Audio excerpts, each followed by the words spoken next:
Olá, irmãos, glória a Deus. Bora lá, mais um dia da nossa leitura. Vamos continuar, né? Seguindo mais essa semana, que já tá indo aí pro fim. Hoje nós já estamos na sexta-feira dessa semana, no dia 5, né? Da semana 50. E temos aí, então, só mais 3 dias para finalizarmos essa semana e a gente vai começar a mergulhar dentro do livro de Romanos, né? A epístola aos Romanos, a carta de Paulo aos irmãos em Roma. E por isso, Romanos, né? Carta aos Romanos. Mas a gente vai começar com alguns versículos, né? 3 versículos de Atos. E aí em seguida a gente já vai começar Romanos 1, 2 e 3. Vamos orar? Entregar esse momento para o Senhor e a gente já vai começar a leitura de hoje. Jesus, muito obrigada, Pai, por esse momento, muito obrigado por esse dia, muito obrigado, Pai, por aquilo que o Senhor vem construindo durante esse ano. Nós temos uma palavra que enche o nosso coração nesse dia e é gratidão, Pai. Nós somos gratos ao Senhor por tudo que o Senhor tem feito até aqui. Gratidão, Senhor, é a palavra que está no nosso coração como a única coisa que nós podemos dizer ao Senhor nesse momento, por tantas coisas que o Senhor tem nos ensinado durante esse ano de 2023. Obrigada, Jesus, pelo privilégio de te servir. Obrigada pelo privilégio de servir ao corpo de Cristo. Obrigada pelo privilégio, Senhor, de ter o Senhor como Pai nas nossas vidas, aquele que cuida, que zela pela sua igreja, pelo seu povo, pelos seus filhos. Muito obrigada, Jesus, pelos ensinos que o Senhor tem trazido ao nosso coração esse ano. Obrigada, Espírito de Deus. Continua ministrando a nossa vida de maneira poderosa também nesse dia, Pai, em nome de Jesus. Amém. Amém, queridos? Então vamos começar? Livro de Atos, capítulo 20, versículo 1, 2 e 3. Nós vamos, e aí em seguida a gente já começa Romanos 1, tá bom? Atos, capítulo 20, versículo 1, 2 e 3 diz assim: Quando o tumulto tinha passado, Paulo mandou chamar os discípulos e os animou. Depois despediu-se e partiu para Macedônia. Viajou por aquela região, exortando os irmãos com muitas palavras, em todas as cidades por onde passava, e por fim chegou à Grécia, onde ficou 3 meses. Estava preparando-se para navegar para a Síria, quando descobriu uma conspiração dos judeus contra a vida dele. Por isso, decidiu seguir primeiro em direção ao norte, para a Macedônia. Então aqui Paulo descobre, né, essa conspiração para matá-lo nesse momento, e então o Senhor o direciona para a Macedônia primeiro. Então vamos lá para a carta que ele escreve aos Romanos. Só anda algumas páginas aí, porque a carta aos Romanos é em seguida já de Atos, né? Então é logo o livro na sequência. Capítulo 1 de Romanos. Paulo está então em viagem e escreve essa carta aos irmãos lá em Roma. Vamos ver o que Paulo vai começar a dizer para esses irmãos que estão lá em Roma. Paulo, servo de Jesus Cristo, escolhido para ser apóstolo e enviado a pregar o evangelho de Deus. Este evangelho foi prometido há muito tempo pelos profetas nas escrituras sagradas. É a boa nova a respeito de seu filho, que tomou a forma humana, tendo nascido da linhagem e da descendência de Davi, e que mediante o Espírito de santidade foi declarado Filho de Deus, com poder, ressurgindo dentre os mortos, Jesus Cristo, nosso Senhor. Agora, por meio dele, recebemos graça e apostolado para chamar entre as nações um povo para a obediência da fé. E vocês também estão entre os chamados para pertencerem a Jesus Cristo. Por isso, eu escrevo a todos os que estão em Roma, que ele ama com ternura. Vocês, de igual modo, são chamados por Jesus Cristo para pertencerem a Deus, sim, para fazerem parte de seu santo povo. Que todas as misericórdias e a paz divina sejam com vocês, vindas de Deus, nosso Pai, e de Jesus Cristo, nosso Senhor.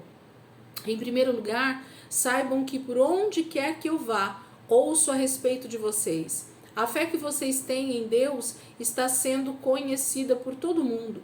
Quão grato sou a Deus, através de Jesus Cristo, por esta notícia tão boa e pelo que diz respeito a cada um de vocês. Deus é testemunha de quantas vezes me lembro de vocês. Dia e noite levo vocês e todas as suas necessidades em oração àquele a quem eu sirvo com todas as minhas forças, contando aos outros a boa nova sobre o seu filho. E uma das coisas pelas quais continuo a orar é a oportunidade de eu finalmente ir vê-los, se Deus quiser, e sendo possível fazer uma boa viagem. Quero muito vê-los, para que assim possa repartir com vocês algum dom espiritual para fortalecê-los. Quer dizer, para que eu e vocês sejamos animados mutuamente pela fé.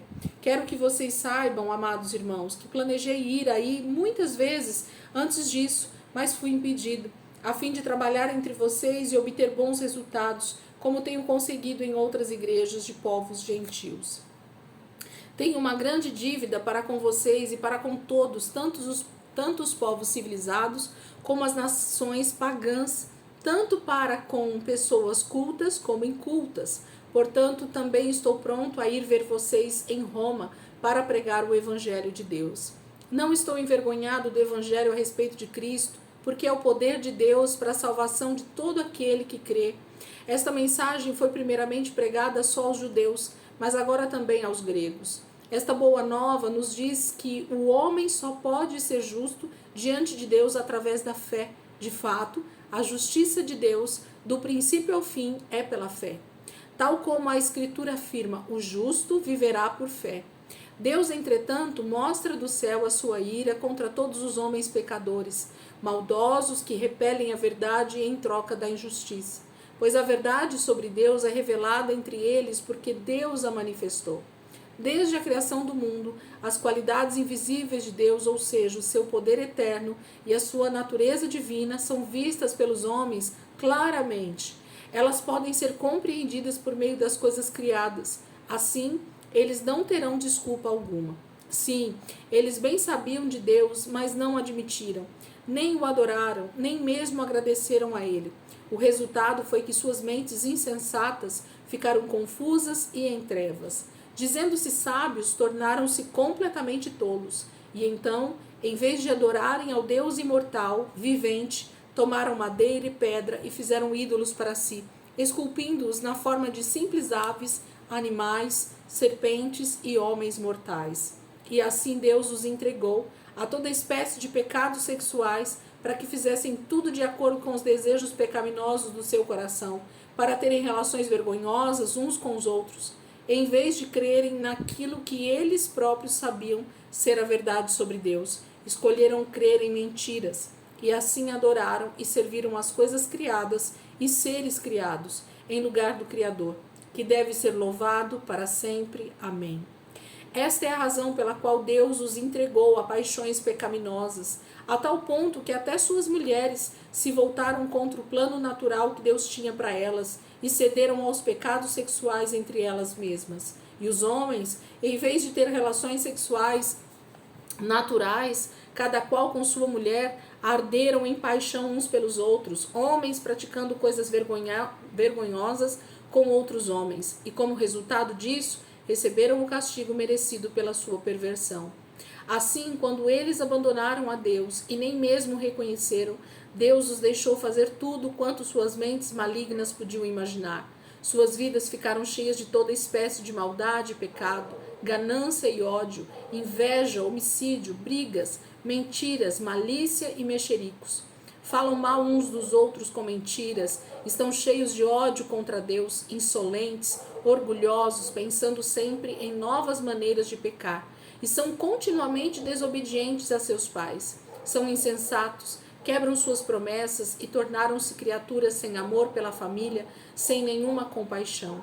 São perfeitamente sabedores de que são dignos de morte todos que praticam tais coisas. Contudo, continuam assim mesmo e as praticam de todas as maneiras, encorajando outros a agir do mesmo modo. Capítulo 1, gente, nós temos tantos assuntos já dentro desse primeiro capítulo de Romanos que eu aconselho vocês de verdade a ir lá para os estudos, a pegar esse texto com um pouquinho mais de calma e a dar uma olhada nele de forma mais apurada, de forma mais minuciosa. Paulo vai escrever aos Romanos de forma tão com tanta sabedoria, né? A carta de Paulo aos Romanos, ela é densa, ela é forte, ela é profunda, ela é com tanta sabedoria que nós devemos nos aprofundar um pouco mais no que Deus está falando conosco através da vida de Paulo, nos ensinando, né? Nos exortando sobre vários assuntos que a igreja precisa estar atenta, porque assim como Paulo desejava que os irmãos que estavam em Roma fossem então ensinados por ele, fossem alertados sobre o período que eles estavam vivendo, né, de extrema corrupção já mesmo nesse período aqui ainda do primeiro século, nós continuamos vendo os mesmos tipos de pecados, os mesmos tipos de deturpações no meio do corpo de Cristo e até as mesmas práticas, né? Então que a gente possa realmente estar olhando para esses textos com mais cuidado. Eu sei que nós estamos num mês extremamente complicado, né? O mês de dezembro tem a tendência de ser um mês muito sobrecarregado para todo mundo, mas eu queria te encorajar, se não nesse momento, que você então pegasse num outro momento, num outro mês mais calmo e olhasse para as cartas de Paulo com um pouco mais de carinho, para que você pudesse aprender um pouco mais daquilo que o apóstolo Paulo está ensinando aos irmãos aqui em Roma, tá?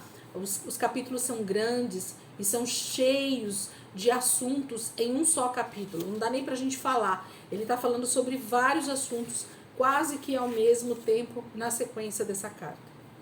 Capítulo 2.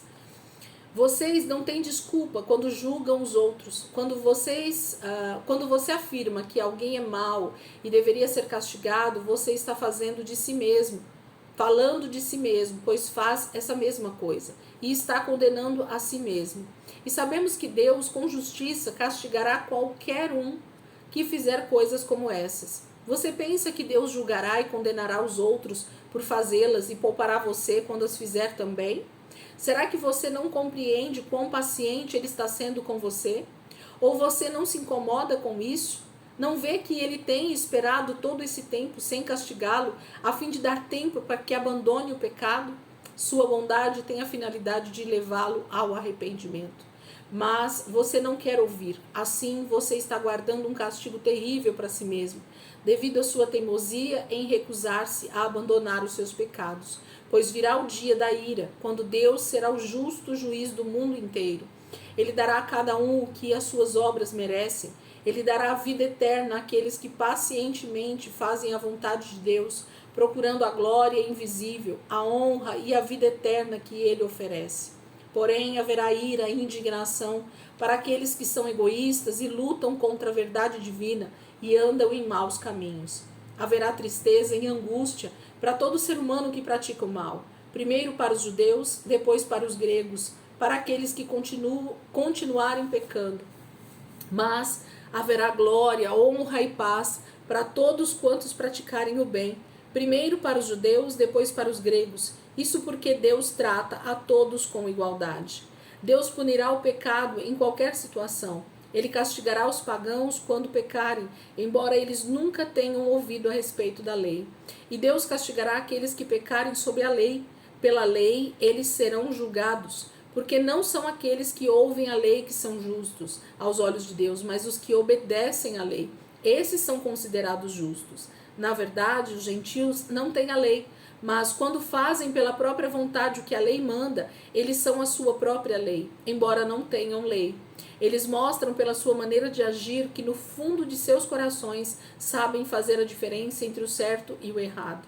A lei está escrita dentro deles, a sua própria consciência e os seus pensamentos mostram que isso é verdade, pois às vezes os acusam e às vezes os desculpam. Não há dúvida alguma de que chegará o dia quando Deus, por meio de Jesus Cristo, julgará a vida íntima de todos, seus pensamentos e seus motivos mais secretos, de acordo com o grande plano de Deus que eu anuncio. Vocês, os judeus, pensam que tudo vai bem entre vocês e Deus, por Ele ter lhes dado sua lei. Orgulham-se de Deus. Sim, vocês bem sabem qual é a vontade de Deus. Vocês conhecem o certo e o errado, porque foram instruídos pela lei. estão tão seguros do caminho para Deus que poderiam apontá-lo a um cego. Pensam que são luz para aqueles que estão perdidos na escuridão e pensam poder instruir as pessoas insensatas e simples e até mesmo ensinar às crianças tudo quanto se refere a Deus, porque realmente vocês conhecem sua lei, que é a expressão do conhecimento e da verdade. Vocês que ensinam aos outros, por que não ensinam a si mesmos? Dizem aos outros para não roubar, mas vocês mesmos roubam. Vocês afirmam que está errado cometer adultério, mas vocês mesmos adulteram. Vocês dizem, não se ora aos ídolos, mas roubam as coisas do templo. Vocês que têm tanto orgulho de conhecer a lei, desonram a Deus quebrando a lei? Não é de admirar que as escrituras digam, os gentios blasfemam de Deus por causa de vocês. A circuncisão tem valor se vocês que são judeus obedecem à lei. Mas se vocês não cumprem a lei, é como se vocês não tivessem sido circuncidados. E se os que não são circuncidados obedecem à lei, será que eles não serão considerados circuncidados? De fato, aquele que não é circuncidado fisicamente, mas obedece à lei, condenará vocês que, tendo a lei e a circuncisão, não obedecem à lei. Vocês, na realidade, não são judeus só porque nasceram dos pais judeus ou porque passam pela cerimônia da circuncisão para serem admitidos no judaísmo. Não, judeu verdadeiro é qualquer um cujo coração seja reto diante de Deus. Deus não procura aqueles que cortam seu corpo através da circuncisão física, mas procura aqueles cujos corações e mentes foram mudados pelo Espírito e não pela lei escrita. Qualquer um que tiver esse tipo de mudança em sua vida receberá o louvor de Deus e não de homens. Capítulo 2, Paulo está falando sobre a maneira como os judeus principalmente têm se portado no meio da igreja, né? Eles acham que por eles serem judeus, por eles terem a lei, por eles cumprirem a lei, entre aspas, porque Paulo está dizendo que a grande maioria dos judeus só impõe a lei, né? Só ensina da boca para fora a lei, mas as atitudes não têm sido as mesmas, né? Então Paulo está dizendo para eles tomarem cuidado, porque não é a circuncisão que salva, não é ter nascido de pais judeus que salvam, mas é a obediência à palavra de Deus, à lei de Deus de verdade, né? Que não tem a ver simplesmente com uma palavra escrita, mas com atitudes que são condizentes, né? Com aquilo que Deus deseja de nós como filhos dele. Capítulo 3. Então, qual a vantagem de ser judeu? Será que existem quaisquer benefícios especiais para eles vindos de Deus? Será que há algum valor na cerimônia judaica da circuncisão? Sim, ser judeu tem muitas vantagens, principalmente porque Deus confiou-lhes suas palavras para que assim pudessem conhecer e fazer sua vontade. É verdade que alguns deles foram infiéis, mas será que a infidelidade deles anulará a fidelidade de Deus? Naturalmente que não. Ainda que todos sejam mentirosos, Deus não o é. Lembre-se de que está escrito que as palavras de Deus serão sempre provadas como verdade e justiça, não importando quem as discuta. Mas se as injustiças que cometemos servem para ressaltar ainda mais claramente a justiça de Deus, o que é que podemos dizer? Que Deus é injusto quando nos castiga? Esta é a maneira de algumas pessoas falarem. É claro que não. Então, que tipo de Deus seria ele para não tomar conhecimento do pecado? Como é que ele poderia julgar alguém?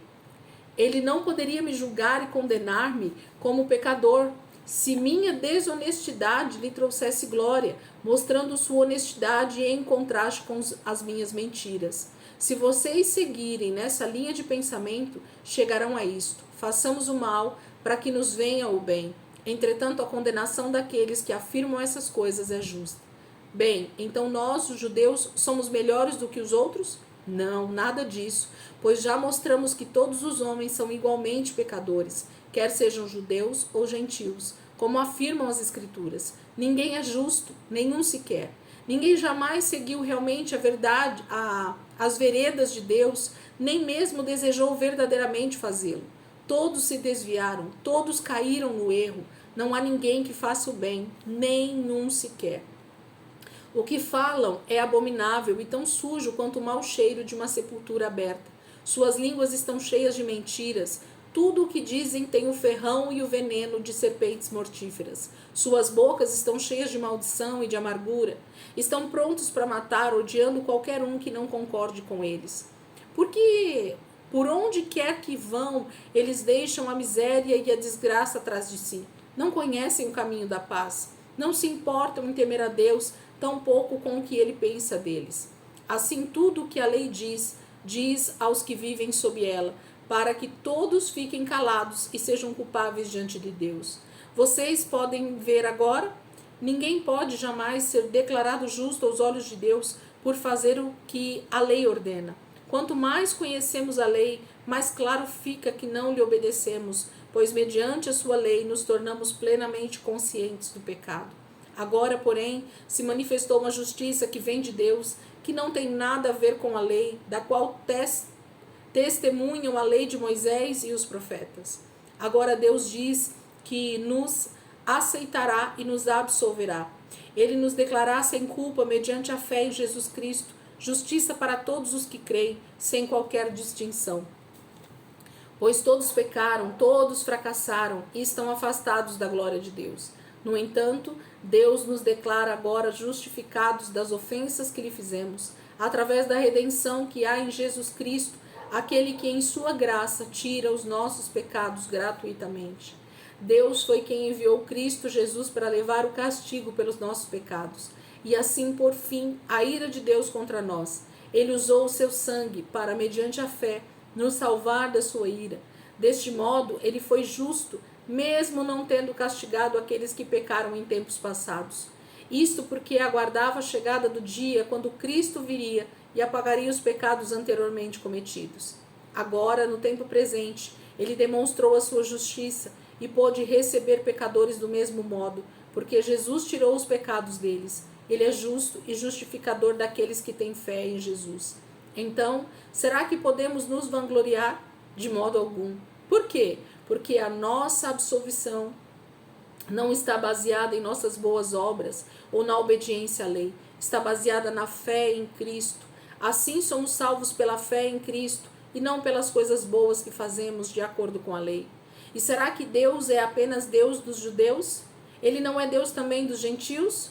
Claro que é. Deus trata a todos com igualdade, sejam judeus ou não, circuncisos e incircuncisos. Eles são justificados se tiverem fé. Bem, então se somos salvos pela fé, isso significa que não precisamos mais obedecer às leis divinas? Ao contrário, de fato, é assim que confirmamos a lei.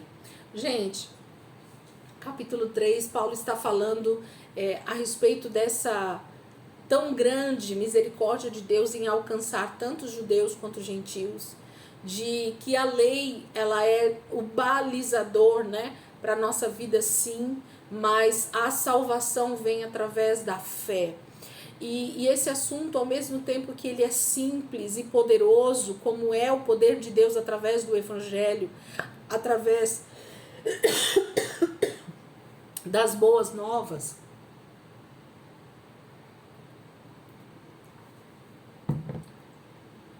eu creio que Deus tenha muito para nos ensinar nesses textos, nos ensinando sobre como é a graça de Deus manifesta em nós, por que a lei ela é tão importante ainda, mesmo num tempo em que Cristo cumpriu toda a lei.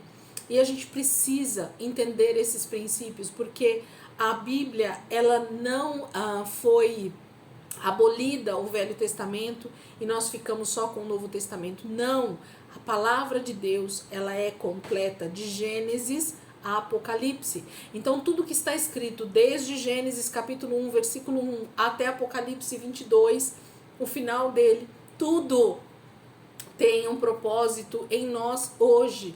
Então nada do que está no Velho Testamento foi abolido. O que nós precisamos ver é que a graça do Senhor Jesus, ela então nos capacita a viver essa vida de plenitude em Deus, inclusive obedecendo a própria lei.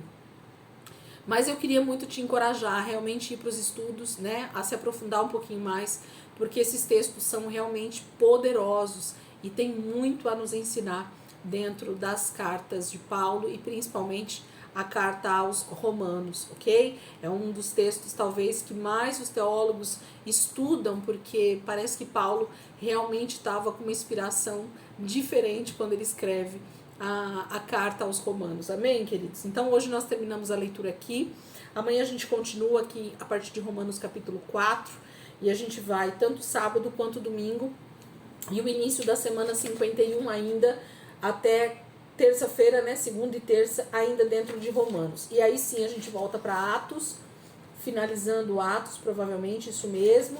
E aí a gente continua depois, final de semana, Colossenses, Filemon, Efésios, e aí a gente já segue para as 2 últimas semanas do ano. Amém, queridos? Deus abençoe.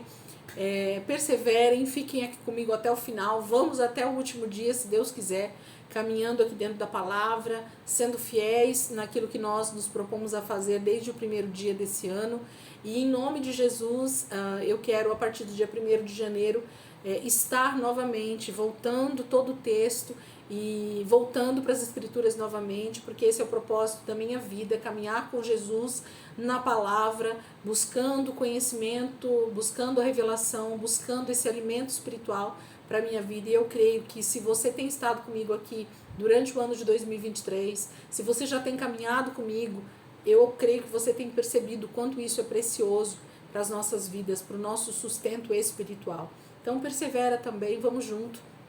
E o Senhor vai nos dando graça e sabedoria. Amém? Deus abençoe. Amanhã, se Deus quiser, a gente está aqui de volta para continuar a nossa leitura.